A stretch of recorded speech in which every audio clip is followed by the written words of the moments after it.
یہ وہ بچہ تھا جس کی ماں کئی مرتبہ مجھ سے فون پر بات کر چکی تھی اور اس کے بچے کو میں نے سمجھایا بھی تھا اور وہ سمجھ بھی گیا تھا، لیکن کہتے ہیں نا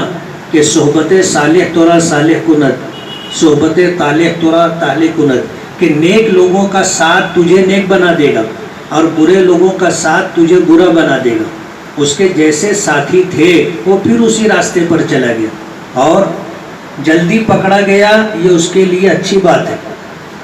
ورنہ گناہ کرنے والے اگر گناہ سے روکے نہ جائیں تو گناہ میں وہ آگے بڑھتے ہی چلے جاتے ہیں، اور کبھی ایسا ہوتا ہے کہ اتنی آگے بڑھ جاتے ہیں کہ پھر واپسی کا راستہ نہیں رہتا، اور جن کے حصے میں اللہ سعادت مقدر کر دیتا ہے وہ ماں باپ کے سمجھانے سے، لوگوں کے سمجھانے سے، نہیں تو قانون کی لاٹھی سے مان لیتے اور برائی کا راستہ چھوڑ دیتے۔ تو چوری محلے میں ہوتی تھی اس کا بھی پتہ ہے، اور پھر کتا گولی بیچی جاتی تھی، کھائی جاتی تھی، کھلائی جاتی تھی، وہ بھی پروگرام معلوم ہے۔ شفیق بھائی ٹکیے والے اور شاہ رخ بھوریا یہ لوگ فون سے رابطے میں رہتے تھے، اور جو مدد بھی پولیس اسٹیشن میں میری طرف سے ہو سکتی تھی یہ بھوریا کو پتہ ہے، میں پی آئی صاحب کو بول کر کے اور اسی طرح جو ہے اے پی آئی کو بول کر کے یا جو لوگ بھی ہوتے تھے ان کے ذریعے سے کام کروانے کی کوشش کرتا تھا۔ عزیز کلو اسٹیڈیم کے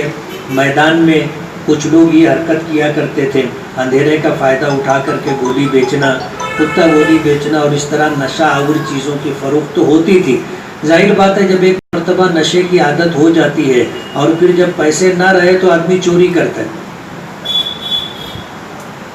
چوری کرتا ہے اور چوری کر کے اپنا نشے کا شوق پورا کرتا ہے۔ لیکن محلے کے لوگوں کو میں مبارکباد دوں گا، خاص طور پر علاؤ الدین سیٹھ صاحب کو مبارکباد دوں گا کہ ہم لوگوں نے جو روکنے کا پروگرام بنایا، سمجھا بجھا کر کے رک گیا تو ٹھیک ہے، نہیں تو طاقت کا استعمال کر کے، قانون کا سہارا لے کر کے روکنا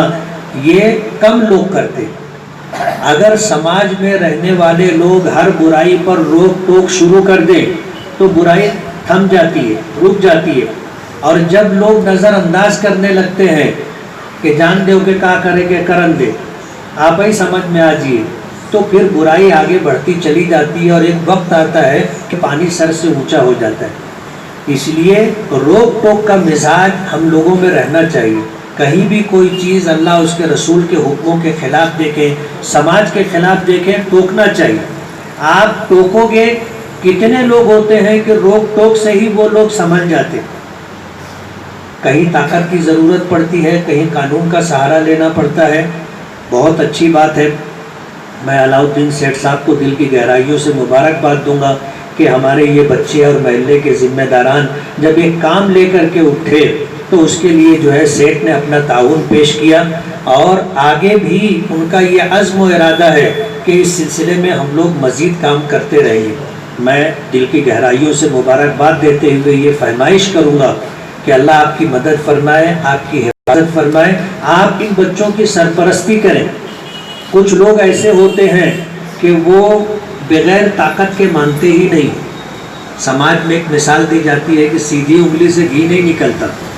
گھی نکالنے کے لیے گھی میں انگلی ڈالنے کے بعد ٹیڑھا کرنا پڑتا ہے، تب جا کے گھی نکلتا ہے۔ اس لیے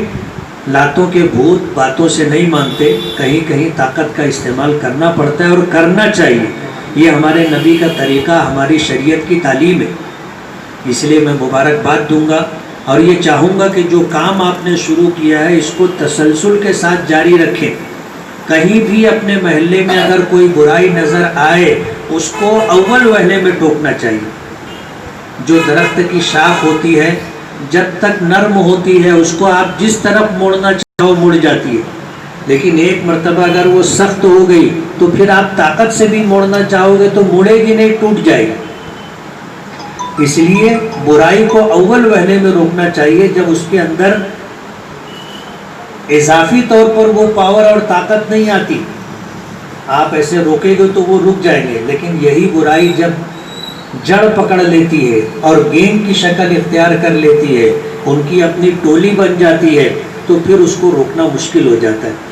اس لیے میں بہت بہت شکر گزار ہوں مالیگاؤں کے ایک ذمہ دار کی حیثیت سے علاؤ الدین سیٹھ صاحب کا، بھوریا کا، شفیق بھائی ٹکیے والے کا اور ان کے تمام نوجوان ساتھیوں کا، سرپرستوں کا، کہ انہوں نے جو ہے اپنی ذمہ داری محسوس